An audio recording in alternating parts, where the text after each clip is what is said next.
Robinson करूसो का तारुफ। Robinson करूसो की पहली इशात 1719 में हुई थी। पहल इस पर मुसन्निफ का नाम दर्ज नहीं था और यही जाहिर किया गया कि रोबिन्सन करूसो नाम के किसी आदमी की हकीकी हुड बीती है। लेकिन बाद अज़ां जब इस तहरीर को शोहरत मिली तो इसके मुसन्निफ डैनियल डीफो का नाम इस पर जाहिर कर दिया गया।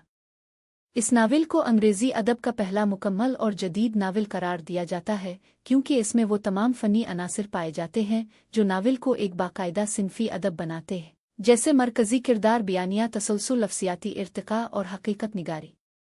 नावल की कहानी एक नौजवान अंग्रेज़ रॉबिन्सन करूसो के गिर्द घूमती है जो समंदरी सफ़र के दौरान एक तूफ़ान का शिकार होकर अकेला एक वीरान जजीरे पर फंस जाता है।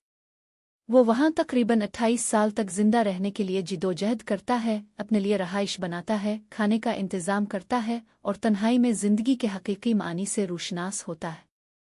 इस दौरान वो अपने माजी पर गौर करता है, मज़हब की तरफ रुजू करता है और एक फ़िक्री और रूहानी तब्दीली से गुज़रता है।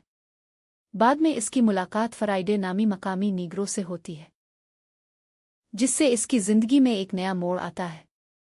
28 साल बाद इसे एक जहाज़ नज़र आता है जिस पर बैठकर वो वापस महज़िब दुनिया की तरफ लूट आता है।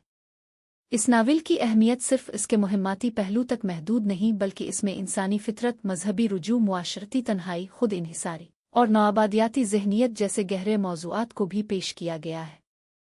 डीफो ने रॉबिन्सन करूसो को वाहिद मुतकल्लिम हैत में लिखा जिससे कारी को किरदार के दाखिली एहसासात, खौफ, उम्मीद और तजुर्बात को बाराह रास्त समझने का मौका मिलता है। ये नावल इस दौर के फ़िक्री, इक़्तिसादी और साइंसी इनकलाब का अदबी मज़हर है जहाँ इंसान मरकज़ में आता है और उसकी इनफरादी जिदोजहद को न सिर्फ मौजू बल्कि उसलूब का हिस्सा भी बनाया जाता है। रोबिन्सन करूसो में बयानिया की सतह पर जो जुज़ियाती मुशाहिदा, वक्त की तंजीम, मेहनत की माशी ताबीर और कुदरत से मतामिल इंसानी शऊर नज़र आता है, वो इस नए तर्ज़े इजहार की बुनियाद है जिसने नावल को बतौर एक संजीदा फ़िक्री और समाजी सिन्फ़ के कायम किया। डीफो का ये कारनामा इसलिए भी अहम है कि वो अपने अहद के फ़िक्री तनाजुर में इस फ़र्द की तश्कील करता है जो तन्हाई में भी तमद्दुन के नकूश पैदा करता है और अपनी इनफरादी मेहनत और तजुर्बे को इज्तिमाई शऊर का हिस्सा बना देता है। यही पहलू नावल को सिर्फ एक बयानिया नहीं बल्कि एक तहज़ीबी दस्तावेज़ भी बनाते हैं। ये नावल न सिर्फ अदबी तारीख़ में एक संग मील है बल्कि इसने दुनिया भर की मुख्तलिफ ज़ुबानों में तराजिम, माखूज़ कहानियों, फ़िल्मों और दीगर तख्लीक़ात के ज़रिए आलमी सकाफ़त पर गहरा असर डाला है। रॉबिन्सन करूसो आज भी तन्हाई, खुदी और इंसानी अज़्म की एक लाजवाल अलामत के तौर पर पढ़ा और सराहा जाता है। अगर आपको ये वीडियो पसंद आई हो तो वीडियो को लाइक और हमारे चैनल को सब्सक्राइब ज़रूर कीजिएगा।